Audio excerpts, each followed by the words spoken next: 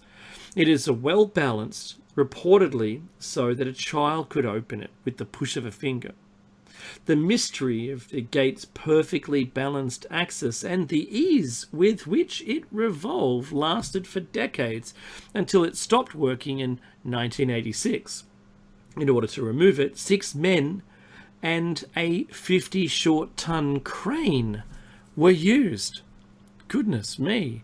Once the gate was removed, the engineers discovered how 𝐫𝐸𝐶𝐶𝐲𝐿𝐼𝐴 had centred and balanced it. He had drilled a hole from top to bottom and inserted a metal shaft. The rock rested on an old truck bearing, which was the thrusting out of this bearing that resulted in the gate's failure to revolve. Complete, like he was a great stonemason, Mickey, but he wasn't a great metal engineer.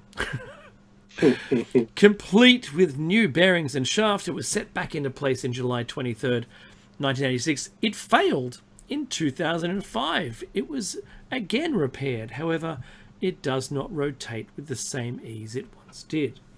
Coral Castle remains a popular tourist attraction. Books, magazines and television programs speculate on about how 𝐫𝐸𝐶𝐲𝐿𝐼𝐴 was able to construct the structure and move stones that weigh many tons. Claims that nobody had ever seen 𝐫𝐸𝐶𝐲𝐿𝐼𝐴 at work and that he levitated his stones had been repudiated. The citation needed here. Orville Irwin reportedly witnessed him quarry his stones and erect parts of his wall and illustrated the methods in his book, Mr. 𝐫𝐞𝐯 is Dead. We'll get to that in a second. Yeah. So the Nemeth Film Collection produced a short film documentary in 1944 of him at work. Coral Castle's website states, if anyone ever questioned Ed about how he moved the blocks of coral, Ed would only reply that he understood the laws of weight and leverage. He also stated that he had discovered the secrets of the pyramids, referring to the Great Pyramid of Giza. So look, people have. We'll get to the claim that people understood how he did it. It is not entirely true. And Wild Bob in the chat has just given us an extra piece of information. Excuse me. And it appears that the Coral Castle is now located in what you might call a dangerous neighborhood. So that's why it probably is closed. So chances are that you might meet with some ill fate if you were to go there, which is a real shame. A real shame. It's interesting though that both the Coral Castle as well as the Temple of Baalbek in the Bekaa Valley, which was inaccessible to some extent still is, because Hezbollah, the Palestinian organization, or resistance organization, if you will, terrorist organization, was training in the Bekaa Valley.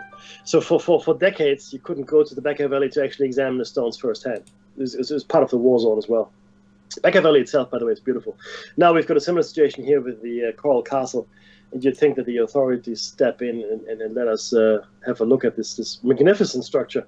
By all accounts, I've only ever seen pictures. Now, okay, so this then raises the question: is this debunked? I mean, why are we spending any time here at all discussing this, right? Well, not really, not really. So now I want to lay this out here because I haven't been able to buy the book 𝐶𝐸𝐶 is Dead. It's out of print. I've tried to buy it, but I can't. But what I do have is the reviews that exist on Amazon, and anyone can see this. So, though 𝐫𝐸𝐶𝐲𝐿𝐼𝐴 worked alone, he was not a reclusive hermit. He had friends who he saw often. One man, Orville Irwin, was not only a long-time friend of 𝐫𝐸𝐶𝐲𝐿𝐼𝐴's, but also a building contractor with a deep knowledge of construction techniques. Irwin wrote a 1996 book with the inspiring title Mr. 𝐶𝐸𝐶, or Cannot, is Dead, the story of the Coral Castle, and in it he explains through photographs, drawings, and schematics how it was done. The text goes on. This is from Life Science, by the way. It's from the Life Science website. Irwin pours cold water on the paranormal theories that unknown energies, alien technology, or levitation built the castle. In fact, he finds such theories an insult to the hard work and integrity of his friend. Back in the days when Ed started carving out his original stones, Irwin writes, he was a generation who knew accomplishments by the sweat of the brow. It wasn't mysticism, but hard work, and this is how Ed really accomplished the massive project. Now, this is a review. And now the reviewer gives the book 5 out of 5. And again, you can go to Amazon and look at that yourself. Reviewed in the United States on January 7, 2014. Aside from brief affidavits, Mr. 𝐶𝐸𝐶 is Dead is probably the only detailed eyewitness written description of Adelaide 𝐫𝐸𝐶𝐲𝐿𝐼𝐴's working on his castle. It doesn't describe his most difficult tasks, such as raising the obelisk, etc., but Orville Irwin does a fine job illustrating how Ed quarried his stone and built his walls. For a more complete description of how Ed built his place, get Coral Castle Construction by John Martin. Right? So it's not entirely true that everything's explained away. All right? His most difficult tasks, the book doesn't actually address. All right? Just to be very clear. So, not only that, in 1937, a young man named Orville Irwin, who is the author of the book, and he wrote that book 60 years later, mind you, or 59 years later. Okay? 59 years later. So 66 decades have passed since he had witnessed Ed. Now, how accurate is your recollection? Well, I don't know. But again, we will take it at face value that he does remember a lot. So, what does he do? He piles Ed's tools onto his flatbed truck to bring them to the new location in Homestead. An account described in detail by Mr. McClure. Ed used the tractor and a self-built trailer to transport the stones. When he arrived in Homestead, what would eventually become Coral Castle took on far more cosmic contours than its original location. Ed added fortress-like walls, an obelisk, and a telescope for locating the North Star, all of which are huge. But the secret of heaving 30-ton rocks twice over remains Ed's own. In an episode in Search Of, that we may just mention, hosted by Leonard Nimoy, we all probably remember that, I do really enjoy it, a construction crew tries to slice a coral rock slab with a diamond-tipped power saw and lift it with a 600-horsepower crane. That process is unwieldy even for them. Ed had no such crane. Now, that video also no longer is available on YouTube, if you try to get to it. I don't know, Dave, you might have more luck, but that episode of In Search Of... I'll definitely give it a shot. Yeah. Now, there's an interesting angle here, and this is, we definitely have to take this in turn, of an article that we found. On an episode of the Astonishing Legends podcast dedicated to Coral Castle, hosts Scott Philbrook and Forrest Burgess mention Bruce Cathy, an airline pilot obsessed with the world energy grid, a theory that finds its predecessor in the work of biologist and writer Ivan T. Sanderson. We have spoken about Sanderson before with the Bimini Wall, etc. He was also a friend of Charles Berlitz's. Sanderson claimed the Bermuda Triangle was a vile vortex, one of 12 around the world he plotted using latitudinal and longitudinal lines as boundaries, and the South China Devil's Sea is one of those as well. In these vile vortices, he argued, one might find strange disappearances and other phenomena. The theory starts to blend with others, like the theory of Lee lines, which finds subtle meta energy in the alignment of landmarks and regicides. Astonishing Legends quotes Cathy's book, The Energy Grid. At certain positions on the globe, there are localities where the forces of gravity can be manipulated by the application of certain geometric harmonics.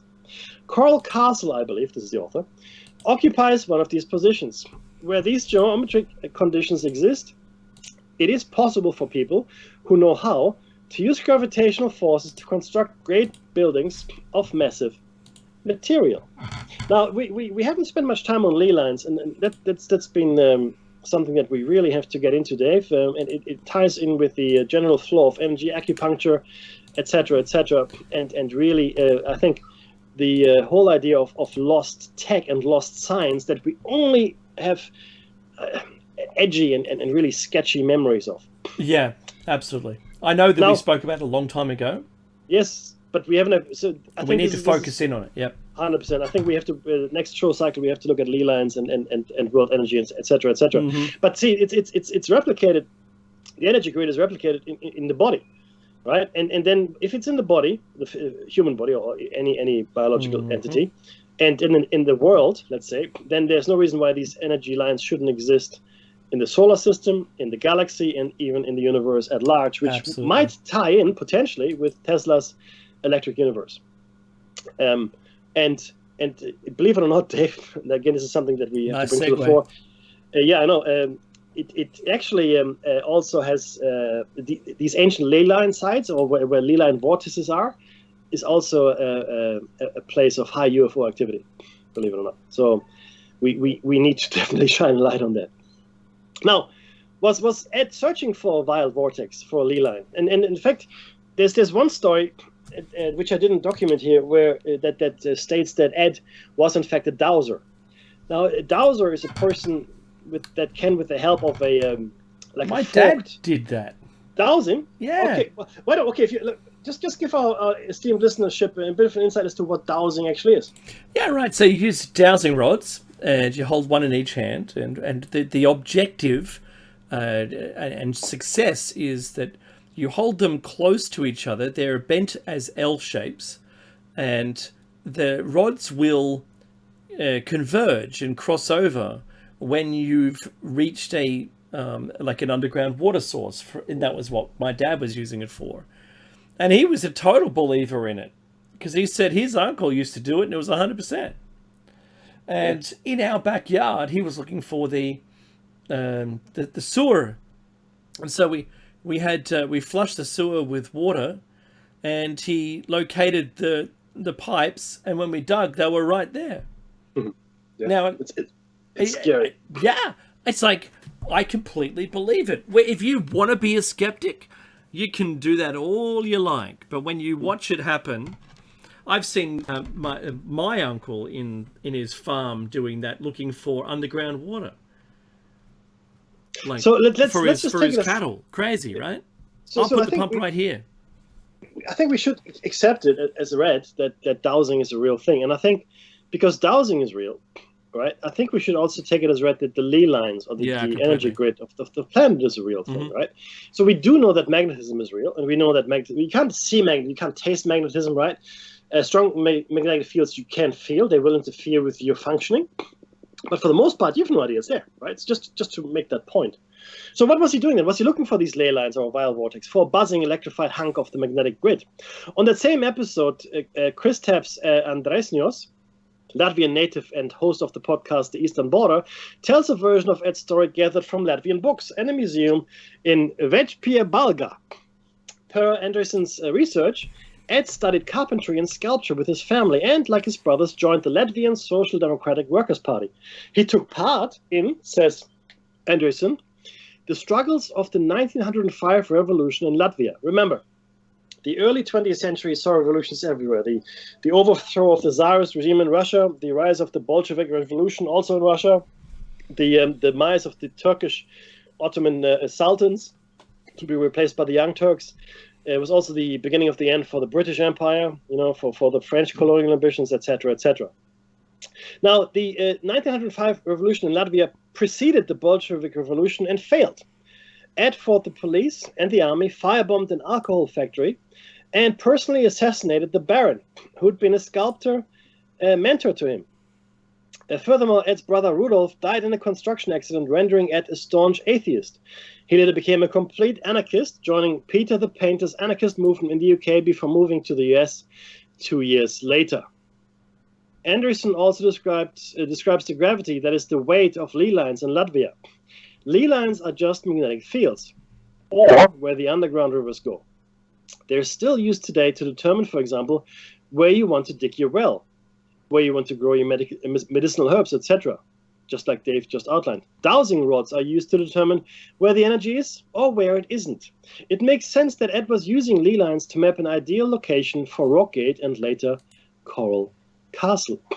The idea matches Ballard's anecdote too, about the little man with the witching rod. Now, this is what I didn't share here. Like this man did see a man by the side of the road, which he later recognized is in fact Ed 𝐫𝐞𝐯𝐿. So we know that he was a dowser. Andresen explains dowsing, Andresen explains, is also what Ed might have used to cure his tuberculosis, finding charged places to rest and heal. And so, okay, how can I put this best? Lee lines, in my opinion, are a cornerstone of the ancient technologies that we've completely lost. And they were used for everything, okay, including healing. And it is probably the closest thing to what we would today call magic, this energy, this Lee line energy. Okay? And apparently it wasn't Agnes Scuffs with whom Ed was in love, because people believe that he built his castle because he was left at the altar by his 16-year-old bride Agnes Scuffs. There was no Sweet 16, says Andresen, the researcher here. Ed's true love was 24-year-old Hermine Lucis, whom McClure also mentions as a possibility, and whose dowry Ed could not afford. Now, the author has followed up with Anderson over email to confirm. Her surname is not Scuffs, he explains. It's actually Skvut, an old-timey way of spelling skupsts, which literally does mean a kiss in Latvian. Ed also publishes a few books in his lifetime, among them A Book in Every Home. It describes his Sweet 16 and doesn't refer at all to Agnes, but to some sort of omniscient girl. All the book's words, oddly, are printed only on the left-hand pages. The right pages are entirely blank. Wow. And I'm quoting here. Now I will tell you why I did not get the girl. Now I'm going to tell you what I mean when I say Ed's Sweet 16. I don't mean a 16-year-old girl. I mean a brand new one. Anything that we do leaves its effect, but it leaves more effect upon a girl than it does upon a boy or a man. Because the girl's body, mind, and all her constitution is more tender, and so it leaves more impressions. All girls below 16 should be brand new. After espousing his views on the virtue of virginity among young women, he also addresses their neglects and defects, namely the error of gummy smiles. When smiling, the teeth only should be shown. As soon as you show the gums, it spoils the good effect. Understood, Ed. But as speculation would have it, this is not the misogynistic, abusive ramblings of a chauvinistic monster. It's just a code disguised as such. Indeed, Ed prefaces his book thusly. Reader, if for any reason you do not like the things I say in this little book, I left just as much space as I used so you can write your own opinion opposite it and see if you can do better. Oh, that's gold. The author. Blogger Rich Hoffman believes Ed writes on the left side of the book, leaving the right side for a future decoder of his cryptic work to decipher his numerous mathematical puzzles. Hoffman's side tries to decode it. A Book in Every Home is written not from the perspective of a human, but from the perspective of a magnet. Female magnets are sweet when they are 16 years old.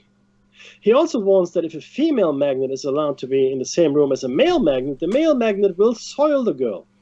It's a stretch. Or maybe it isn't. Sweet 16, by this logic, is a magnetic charge, not a child's age. And Agnes seems like fiction anyway. Why Ed would want to turn his methods into creepy, vaguely pedophilic code is not clear. In the episode of Ancient Aliens detailing Coral Castle, McClure makes an appearance and simplifies the pedagogy of another of Ed's books, Magnetic Current. Ed says that real gravity is a magnet. If you reverse the magnetic force with the force of some kind of electromagnetic radio frequency, you can make these rocks not as heavy as they seem. We're talking anti-gravity here, guys, just in case you missed it. we were shown an image of Ed's tripod. Zoomed in, there's a black box at its top. The black box is the one element no one has ever seen, except in those pictures. We believe it has something to do with how he got these massive, heavy, brittle pieces of rock up in the air. A man named John Brandenburg, classified only as engineer, corroborates. We can speculate, he says, at this time that there are techniques for using electromagnetism to nullify gravity. Now, one could imagine someone prodding him beforehand, saying, say it's possible. In the sleeping quarters of Coral Castle, you find a generator which Ed describes in his text as a perpetual motion holder for making all kinds of light. Could light mean energy? Dave, this is actually a sectional break, because Praveen Mohan is one of the people that have done a lot of research into this.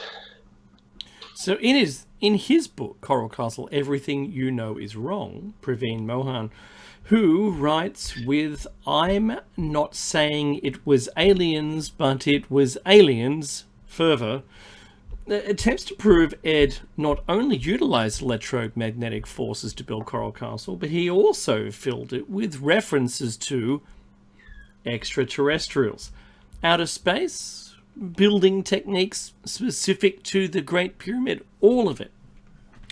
Mohan's narratives blur together. Here in popular culture, aliens, astronomy, pyramids, Freemasons, the secrets of the universe's origins, it's difficult to know why Ed would want to visually reference extraterrestrial magic simply because he was potentially using it. The idea, one supposes, is that it's all coded, cosmically charged language waiting to be translated. To conspiracy theorists, the tropes seem inherently linked, almost as an aesthetic choice. Mohan breaks down several items at Coral Castle. Ed's mirror, a small vessel with water, is lined, he explains, with graphite, commonly used in batteries. By placing aluminium foil on top and filling his receptacle with salt water, Ed turns this into a battery. Mohan notes that there are aluminium flakes on the graphite. The bathtub, says Mohan, was a tank for chemical experiments. In his books, Ed described the process of testing objects for their magnetic power in water.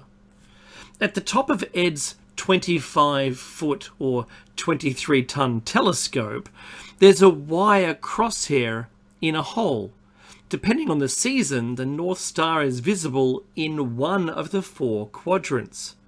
Coral Castle, says Mohan, references the stars everywhere. The obelisk matches the constellation of Taurus. A triangular gabled roof shape on the north wall is Libra. The west wall, T-shaped and stocky, is Virgo. Then there's Repentance Corner, replete with holes for a child or Ed's wife to place their heads.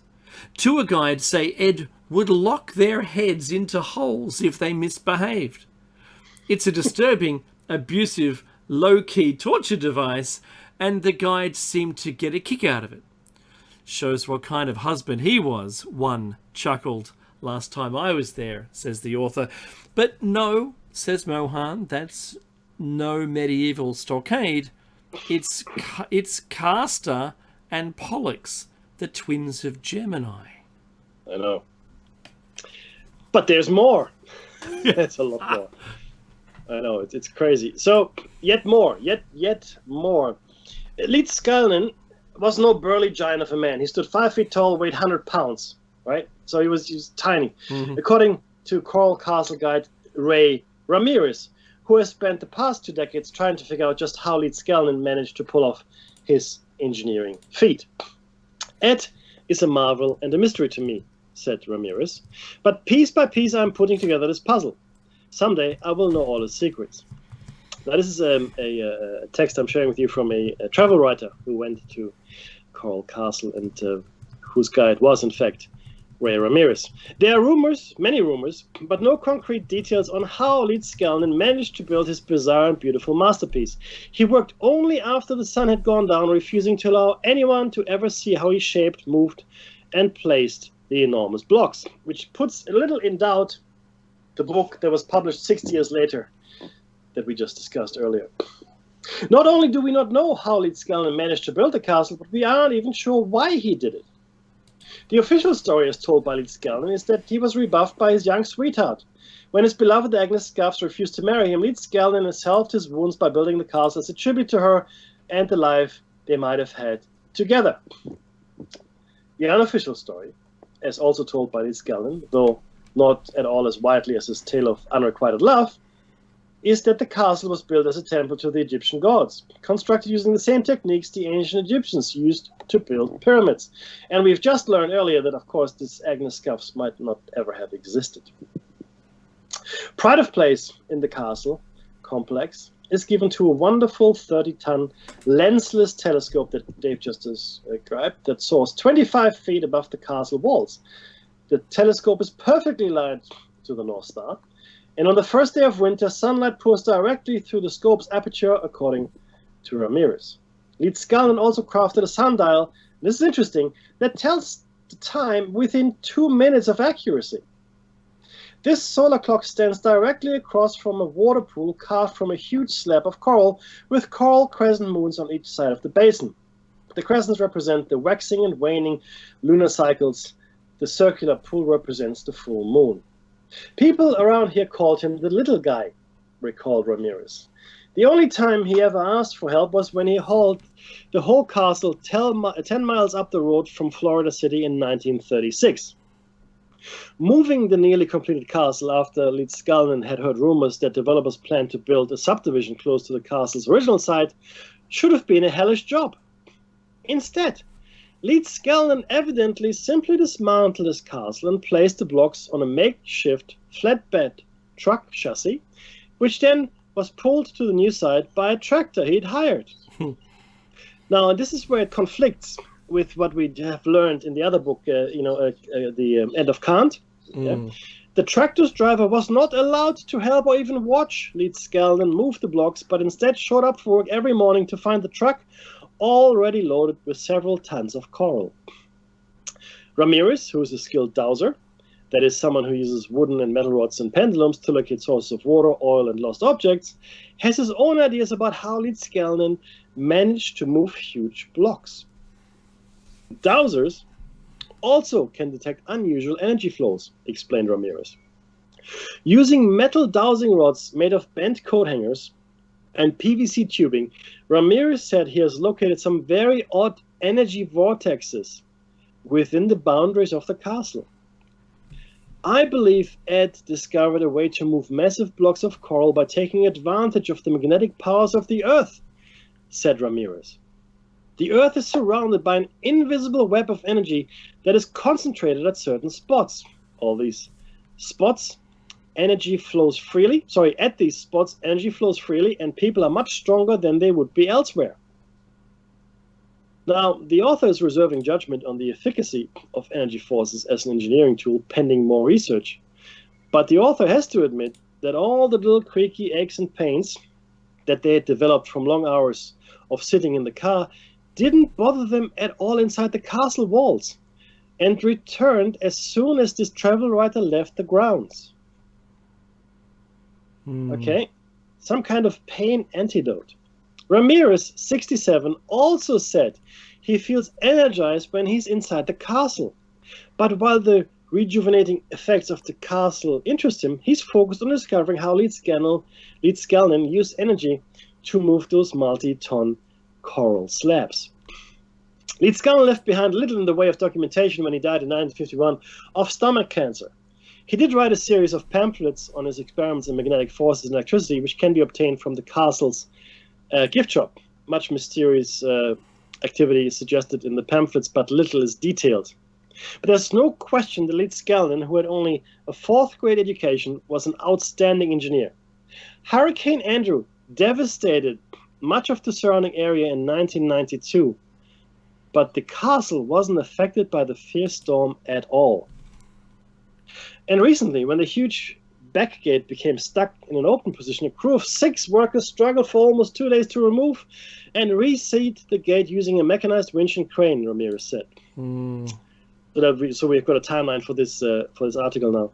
𝐫𝐶𝐬𝐿 managed to do that on his own 60 years ago using only hand-made tools. So clearly this was written in the early noughties.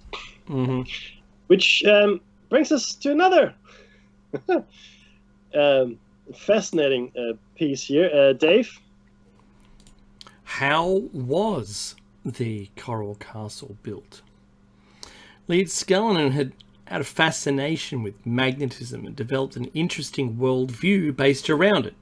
In addition to creating Coral Castle, he published several pamphlets outlining a universal theory of electromagnetism and how it pertained to life on Earth. He believed nearly every function of life could be reduced to the interaction between Earth's north and south poles, and tiny magnets contained in our bodies and every organism on Earth.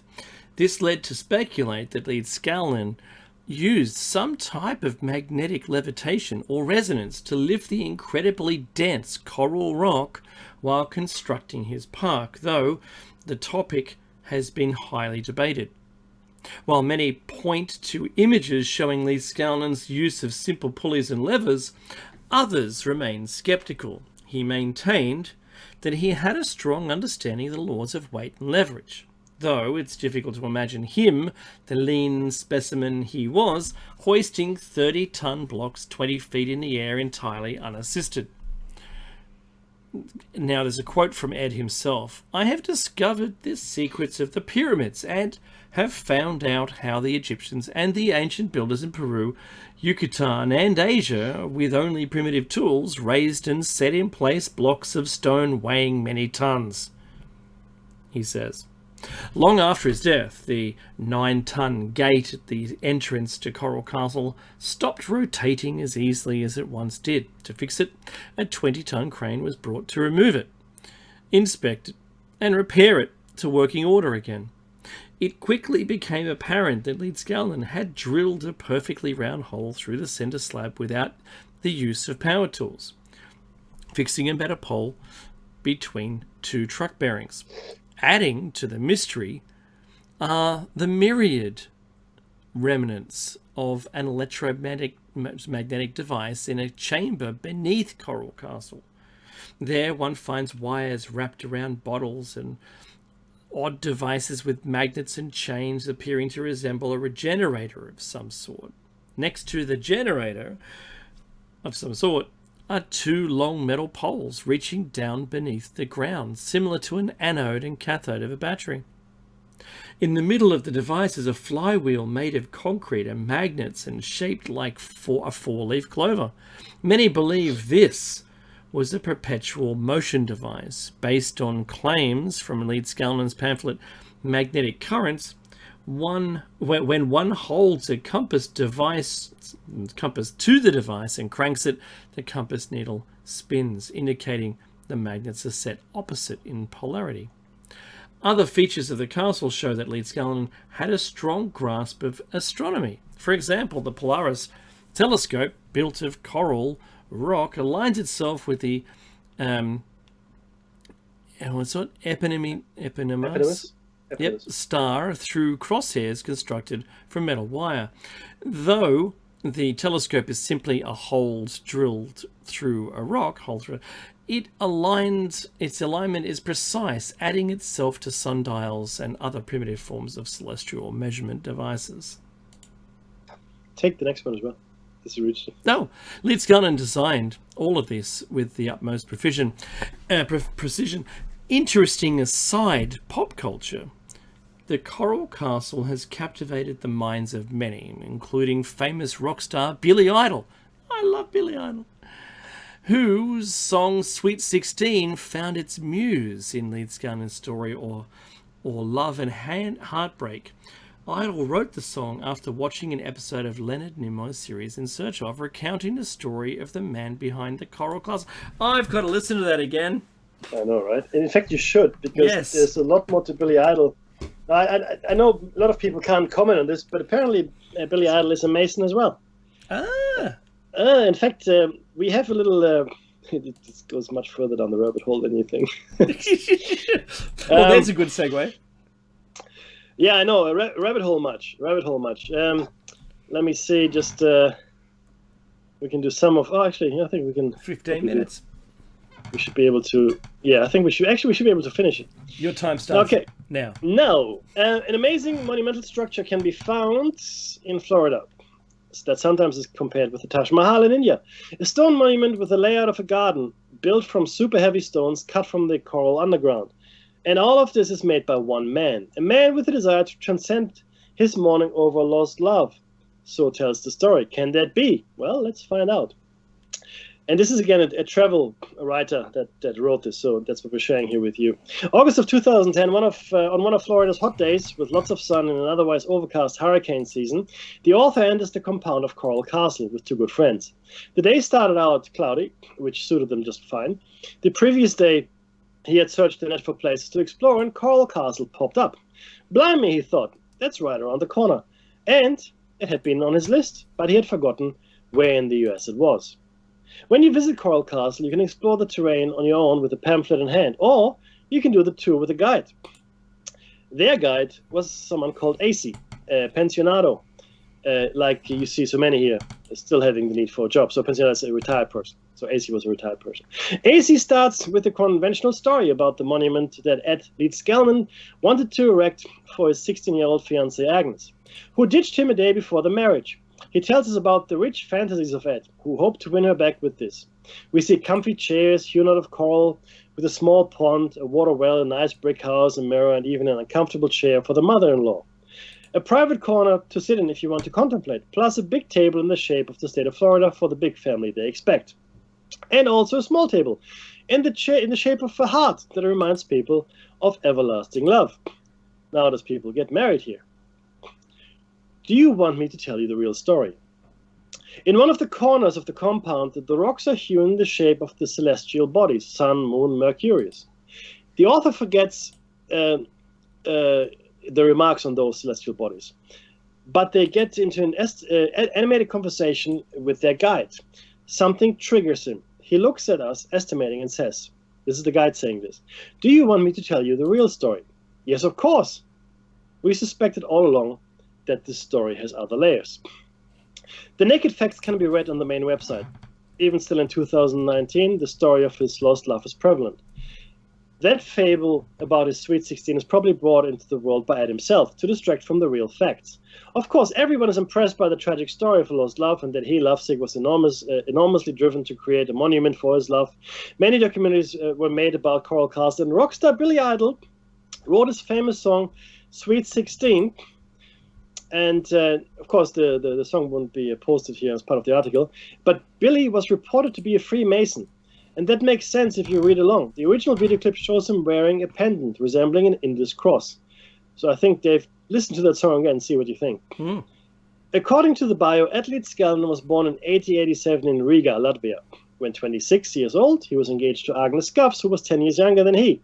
Her name sounds English, meaning slippers. So he must have been already in the US. It reads that he lived in Canada, California, and Texas before moving to Florida for his tuberculosis. That he suffered from DVC is confirmed by a number of witness testimonies from people that knew him in Florida. Was this the real reason that he moved there? The climate in California and Texas is not so bad either.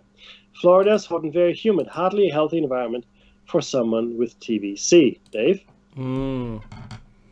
Yes. Where are we? Ellis Island. Aha. When exactly Ed arrived in the US is not mentioned in the bio. AC tells us about Ellis Island, where all immigrants from overseas set foot on US soil.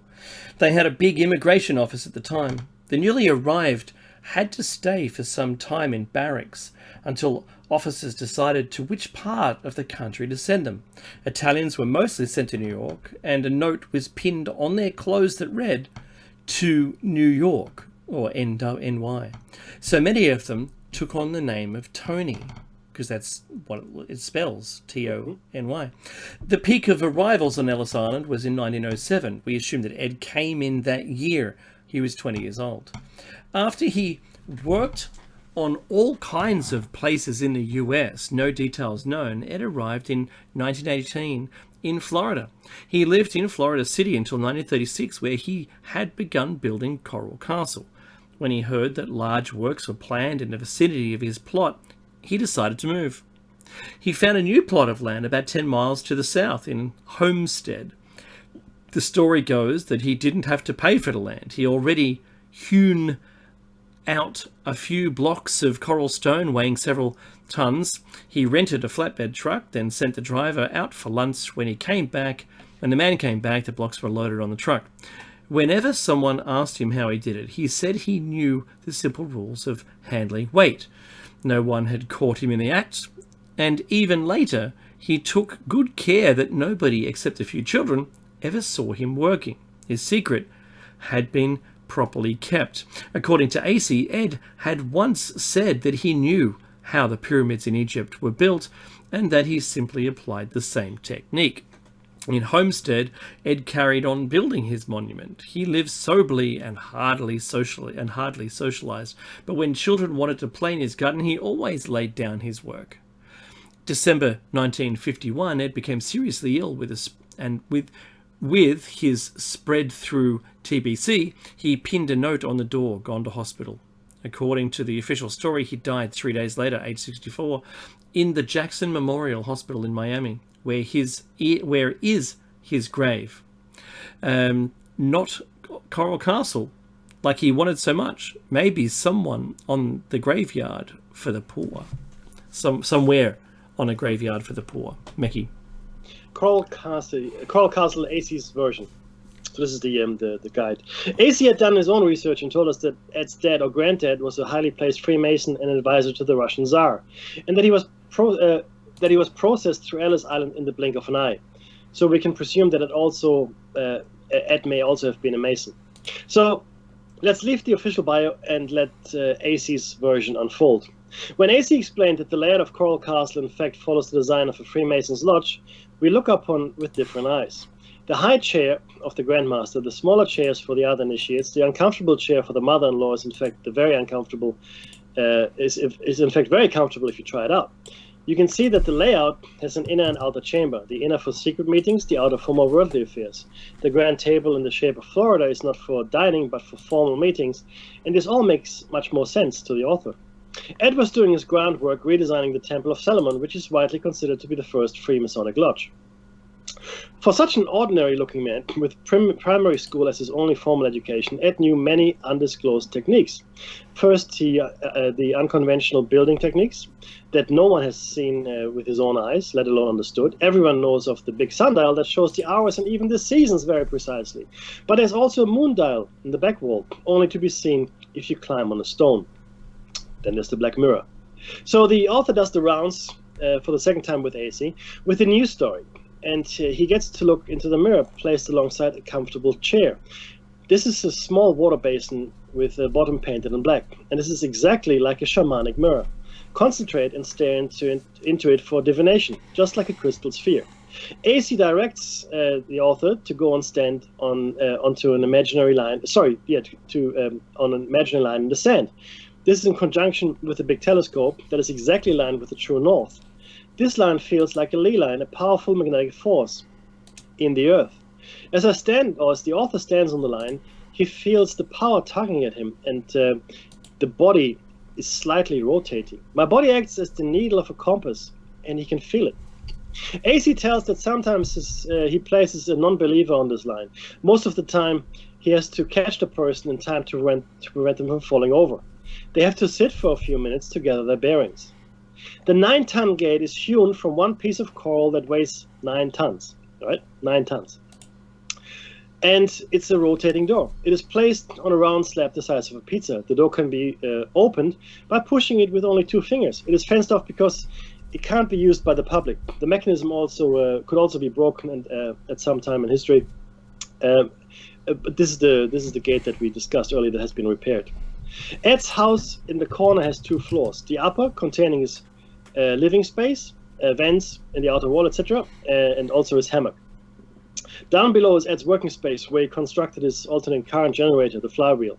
He was the first to have electric lighting in his house, but it is thought that he used the flywheel also for entirely different projects. 𝐴𝐶 suspects that Ed knew Nikola Tesla, but how and when and where they would have met remains a mystery. There is a tool board with all kinds of innocent-looking and very rusty stuff. Ed made those of scrap iron, and they might have, they might be made to draw the attention away from the real action, like generating a magnetic electrical circuit. A thick iron bar is fixed against the wall. When 𝐴𝐶 slides it in front of the door opening and he turns the flywheel, this circuit is closed. They are standing there in a huge magnet. Well, all the author's atoms are lying orderly arranged after that. Please stop now, because he feels quite queasy already, and his old travel companion has departed. He had to sit down for a while. Wow. I know. Now, what they're bringing here out now as well, it might be a man-made Stargate, calls out the author. You're 100% right, 𝐴𝐶 replies.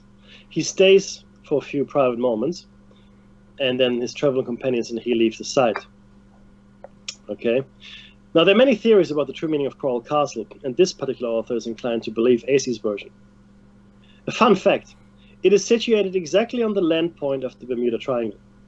The author tries to coax 𝐴𝐶 into another terrain because at that time international Freemasons are publicly showing their good intentions. Is he one? Yeah, sure, I'm high up, says 𝐴𝐶. And that, my dear friends, is the rabbit hole of Coral Castle. I hope we brought you something new. I found it endlessly fascinating, Dave. I have to say, it is just stupendous. Likewise. I didn't know half of those connections, Mickey. Yeah, same. I had heard of some of them, but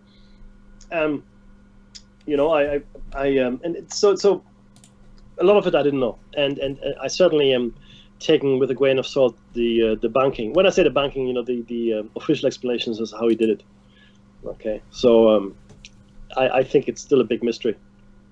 But what I found interesting is the Billy Idol connection. I'm going to listen to that song now, Sweet 16, and look at the lyrics, see if I can make sense of that. I think that's the music, though. I think 𝐫𝐸 is coming up with this awesome show, and if you donate, that would be appreciated. If you became a subscriber, that would be appreciated even more. So with that, Dave, I bid you adieu. Adieu. So adieu from us. And we'll see you next week for David Mackey's Shiny Side Out on freedomslips.com. Like, subscribe, follow, or otherwise. We'll see you later. Take care, everyone.